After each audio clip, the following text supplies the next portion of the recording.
सांगली शहरातील जनतेवर लादलेल्या वाढीव व जाचक घरपट्टीच्या निषेधार्थ आज विरोधी पक्षनेते मंगेश चव्हाण यांच्या अध्यक्षतेखाली काँग्रेसने घंटानाद आंदोलन छेडले। महापालिकेसमोर या आंदोलनामध्ये काँग्रेसचे सर्व पदाधिकारी तसेच नगरसेवक व नगरसेविका त्याचप्रमाणे वीर सेवा दलाचे सर्व सदस्य व इतर नागरिक देखील मोठ्या संख्येने उपस्थित होते।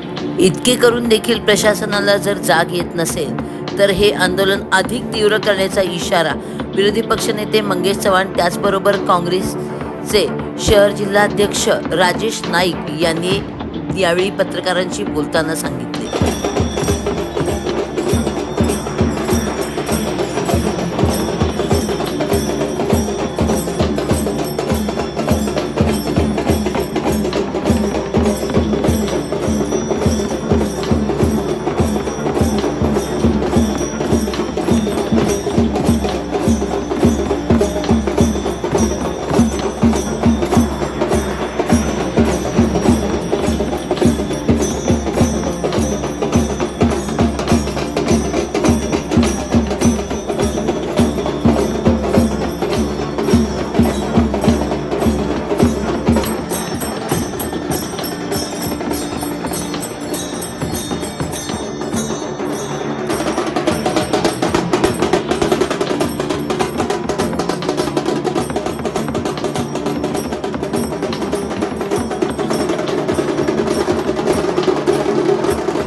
टाळ वाजून सरकार प्रशासनाला जागा करण्याचं काम चालू आहे। खरं म्हणजे बघायला गेलं तर 25-30 वर्ष काँग्रेस पक्षाची सत्ता होती। जसे महापालिका झाली तेव्हापासून आम्ही महापालिकेत एक सुद्धा घरपट्टी वाढ केली, कारण सर्वसामान्य जनतेला परवडलं पाहिजे, इथली जनता सुखलाम राहायला पाहिजे।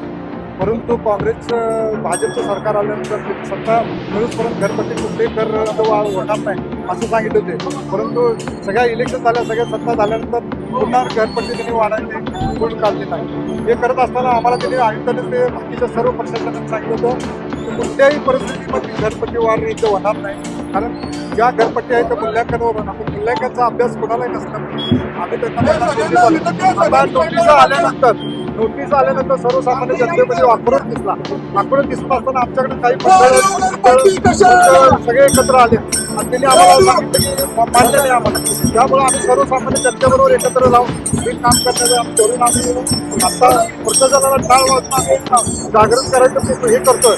जर नाही ऐकलं तर सांगली बंद करायला सुद्धा आम्ही कमी मानतो। सांगली मिरज कुपवाड महानगरपालिकेच्या प्रशासनाने व सत्ताधाऱ्यांनी भांडवली मूल्य पद्धतीनं सर्व नागरिकांना घरपट्टीची लागू केली आहे। ती अतिशय वाढीव घरपट्टी आहे आणि ही वाढीव घरपट्टी कुठं तर कमी व्हावी यासाठी काँग्रेस पक्षाच्या वतीनं, सर्व काँग्रेस पक्षाच्या नगरसेवकांच्या वतीनं आज ह्या प्रशासनाचे कान उघडण्यासाठी टाळवाद्य आंदोलन या ठिकाणी आम्ही केलं आहे आणि त्यांना 8 दिवसाची या ठिकाणी मुदत दिली आहे। जर काही 8 दिवसामध्ये या लोकांनी घरपट्टी नाही कमी केली तर ह्याच्यापेक्षा तीव्र आंदोलन करून आम्ही रस्त्यावर उतरू, आम्ही अमरण उपोषण करू, एवढंच या ठिकाणी मी प्रशासनाला सांगण्याचं काम हे आपल्या माध्यमातून करत आहे। सांगली प्रहार न्यूज करिता मुख्य संपादिका नीता पाटील।